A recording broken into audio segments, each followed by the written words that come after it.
बच्चों, कैसे हैं आप? उम्मीद करती हूँ आप सब लोग एकदम बढ़िया व मज़े में होंगे। तो बच्चों, आज मैं आपके सामने एक कहानी लेकर आई हूँ जिसका शीर्षक है बुरी संगति का परिणाम। तो चलिए शुरू करते हैं अपनी प्यारी सी कहानी, बुरी संगति का परिणाम। प्रस्तुत पाठ से लेखक ने हमें यह सीख दी है कि बुरी संगति के परिणाम स्वरूप बुरा ही फल मिलता है।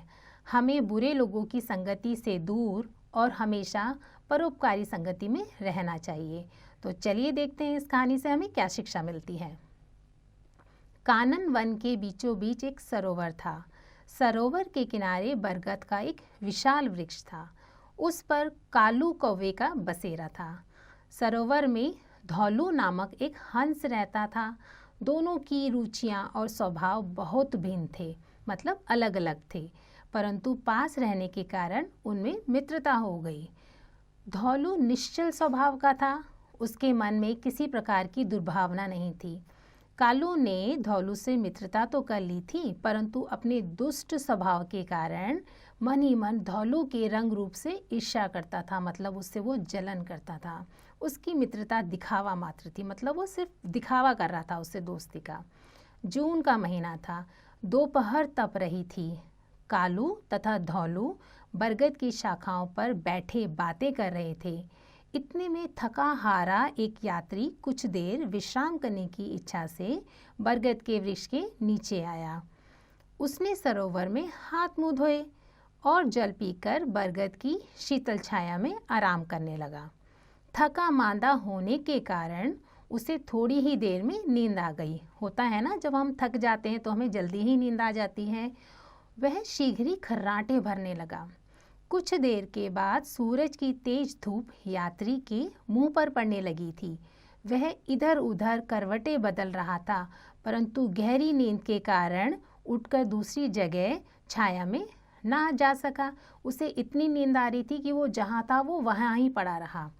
वृक्ष के ऊपर बैठे धौलू ने देखा कि इस थके मांदे व्यक्ति के ऊपर सूर्य की तीव्र किरणें पड़ रही है, मतलब कि सूर्य की तेज किरणें पड़ रही है।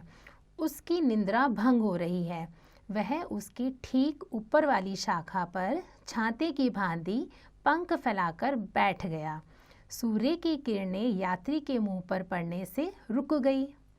हंस को इस कार्य में बड़ा कष्ट हो रहा था। सूर्य की प्रचंड किरणों से उसके पंख झुलस रहे थे, परंतु यह कष्टप्रद कार्य भी उसे सुखकर लग रहा था। मतलब कि उसको खुद इतनी गर्मी लग रही थी, बट वो फिर भी कर रहा था क्योंकि उसका स्वभाव ही ऐसा था। पास की शाखा पर ही कालू कौवा बैठा था। वह मन ही मन जल भून रहा था। वह कोई ऐसी युक्ति सोचने लगा जिससे यात्री को धौलू पर क्रोध आ जाए और उसका अहित कर दे। कालू वहां से अपना स्थान बदलने के बहाने उड़ा। उसने यात्री के मुंह पर बीट कर दी और दूसरी शाखा पर जा बैठा। वह पत्तों की ओड़ में छुप गया। मतलब ऐसा शरारती करने के काम के बाद उसने बीट कर दी और खुद जाके वो दूसरी डाली पर बैठ गया। बीट मुंह पर गिरते ही यात्री की निंद्रा भंग हो गई। होता है ना, जब बीट आ जाएगी तो फिर उसको नींद कैसे आएगी। वो एकदम डिस्टर्ब होके उठ गया। उसका सारा मुंह बीट से सन गया था। उसने अपना मुंह साफ किया। क्रोधित होकर जब उसने ऊपर की ओर देखा तो हंस को पंख फैलाए बैठा पाया। उसने सोचा कि वो बीट उस पे हंस ने करी है। क्रोधाग्नि तो धधक ही रही थी। उसने अपना धनुष संभाला और हंस पर निशाना साधकर एक बाण मारा।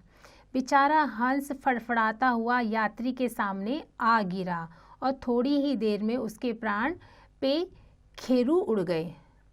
बच्चों, देखा आपने, हंस बेचारा परोपकारी होते हुए भी कालू की कुसंगति में रहकर उसके ईर्ष्यालु आचरण और बुरी हरकत से अपना जीवन गंवा बैठा। अतः बुरे व्यक्तियों की संगति में नहीं रहना चाहिए।